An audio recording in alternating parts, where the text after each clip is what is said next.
प्रभाग क्रमांक 25 मधील कर सल्लागार सतीश धर्मराज गायकवाड यांनी थेट नगरसेवक उमेदवारी अर्ज भरल्याने एकच खळबळ उडाली। कारण सर्वसामान्य कुटुंबातील उच्च शिक्षित आणि स्वतःचं आयुष्य चांगल्या पद्धतीने जगभर प्रसिद्ध करून हा सल्लागार का उतरला निवडणुकीच्या मैदानात, असा प्रश्नचिन्ह प्रत्येकालाच पडू लागला।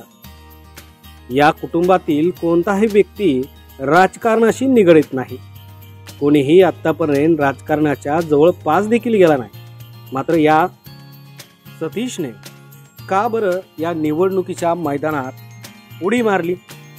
यामध्ये या राजकारण खरं तर सगळेच म्हणतात हे गलिच्छ असतं, मात्र यामध्ये या उच्च शिक्षित आणि महाराष्ट्रभर प्रसिद्ध असलेल्या व्यक्तीने उतरावं हे नवलच होतं। मात्र यामध्ये सतीश गायकवाड हे या मैदानात का उतरले, असा प्रश्नचिन्ह सगळ्यांनाच पडला होता। काँग्रेस पक्षाच्या माध्यमातून सतीश हे सध्या प्रभाग क्रमांक 25 मधून निवडणूक लढवत आहेत। यासाठी ते नेमकं जनतेसमोर कोणते प्रश्न समोर घेऊन जात आहेत, का मैदानात उतरले आहेत, का निवडणूक लढवण्याची त्यांची जिद्द आहे, हेच आपण पाहणार आहोत। खरं तर मला राजकारणाविषयी किंवा राजकारणामध्ये पडायचं नव्हतं पहिल्यापासून, कारण माझं पहिल्यापासून प्रोफेशन व्यवसाय व्यवस्थित चालू आहे, सगळं व्यवस्थित चालू आहे। पण कुठंतरी मला कळलं की आपल्या रस्ते घरातली जी आमच्या घरासमोरचा रस्ता एवढा वाईट आहे, 10 वर्ष झालं ते तसं मुरून टाकलेलं आहे। फक्त सारखा 1 वर्षामध्ये तो खराब होतो, हे होतो। परत दुसरी गोष्ट म्हणजे मग नाल्या जर बघितलं तर नाल्या व्यवस्थित नाही आहेत, नाल्यामधला कचरा जो घाण वगैरे जाते ती तशीच आहे, रस्ता तुंबलेला आहे। आणि आता मागं पाऊस आला होता, तुम्ही बघितलं पूर्ण रस्त्यावर पाणी होतं। म्हणजे ह्या बऱ्याच गोष्टी मला खटक होत होत्या आणि मी विचार केला, मी जसा एक ह्यांच्यामधला एक व्यक्ती आहे, मला बी ह्या गोष्टी खटकतात। पण कुठंतरी माणूस काय करतं की आपलं काम चालू असतं, माणसाचं एक रुटीन ठरलेलं असतं की सकाळी उठायचं, आपलं जिथे काम आहे तिथे जायचं, संध्याकाळी परत यायचं। तर ह्या सगळ्या याच्या गोंधळामध्ये ह्या लोकांना भेटणं किंवा बोलणं, माणूस काय म्हणतं जाऊ द्या, सोडून द्या, आपल्या एकट्याला त्रास होत नाही आहे। तर मग फक्त कुणाला तरी नाव ठेवण्यापेक्षा, राजकारण्यांना नाव ठेवण्यापेक्षा की ह्यांनी असं केलं नाही तर त्यांनी तसं केलं नाही, मग ह्यांना नाव ठेवण्यापेक्षा मला वाटलं की आपण कुठंतरी त्याचा सहभाग व्हायला पाहिजे। जर आपण राजकारणात उतरलो किंवा एक नगरसेवक उमेदवार जर उभा राहिलो, भविष्यात नगरसेवक झालो आपण, तर नंतर काय करू, आपण ह्या गोष्टी सोडू शकतो।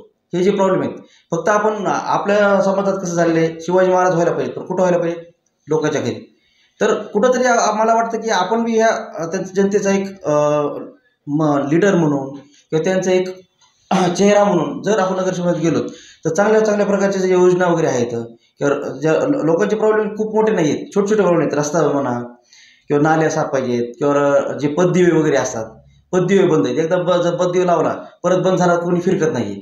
आजकालचे नगरसेवक आहेत ते सगळे तुम्हाला माहिती आहेत, त्यांना भेटणं हे खूप अवघड झालेलं आहे।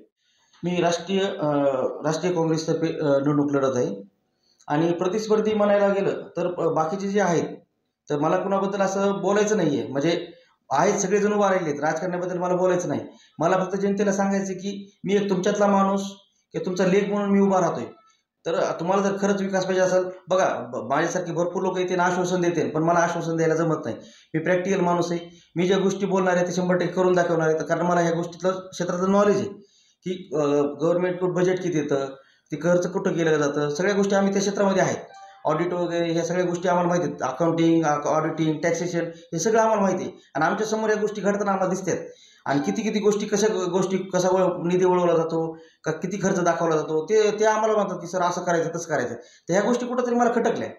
तर ज्यावेळेस मी निवडून येईल, नगरसेवक जर झालो, तर आपल्याला जे बजेट पडणार आहे आपल्या विभागासाठी, तर त्या बजेटचा मी निधी कुठं खर्च केलेला आहे, कुणाला खर्च केलेला आहे, तर सगळ्या गोष्टीचे जे डॉक्युमेंटेशन आहे तर ते मी सगळ्यांसमोर मांडणार आहे। ऑफिसला बी मी डॉक्युमेंट ठेवणार आहे, माझं घरी बी ठेवणार आहे। तर म्हणजे मी जनतेसाठी एक ओपन ठेवणार आहे की तुम्ही येऊन बघू शकता आपल्या वॉर्डाला किती निधी आला, काय आला, तो कुठं खर्च झाला, तर सगळ्या गोष्टी मी करणार आहे। मी आमच्या वॉर्डमधल्या जनतेला असं आवाहन करू इच्छितो की तुमचा एक लेख स्वरूपात मी उभा राहतोय। माऊलींचा माझ्या भगिनी वर्ग जे आहे, तर सगळ्यांकडून मी तुमच्याकडून मतरूपी आशीर्वाद घेण्यासाठी आलोय। 100% तुमचं मत वायाला जाणार नाही। तुम्ही जर हे मत जर केलं, तुम्हाला पण कळलं की आपल्या मतदानामुळे किती विकास वगैरे होऊ शकतो। आतापर्यंत प्रत्येकाला काय वाटतंय की मी मतदान केलं तर मतदान वायाला जाईल किंवा कुणाला मतदान केलं तर काय आपलं मत वायाला जातं, काम तर कुणीच करत नाही, अशी लोकांची भावना झालेली आहे। पण मी एवढं जनतेला विश्वास देतो की जर मला जर तुम्ही मतरूपी जर आशीर्वाद दिला तर 100% जर निवडून आलो तर मी ज्या गोष्टी बोलणार आहे त्या 100% करून दाखवणार. आणि तुम्ही तुमचे प्रश्न दर आठवड्याला एक वॉर्डामध्ये आपली एक मीटिंग राहणार, एक जनता दरबारसारखं तुमचे काय जे प्रश्न आहेत ते सगळे मी सोडवणार त्याच्या माध्यमातून.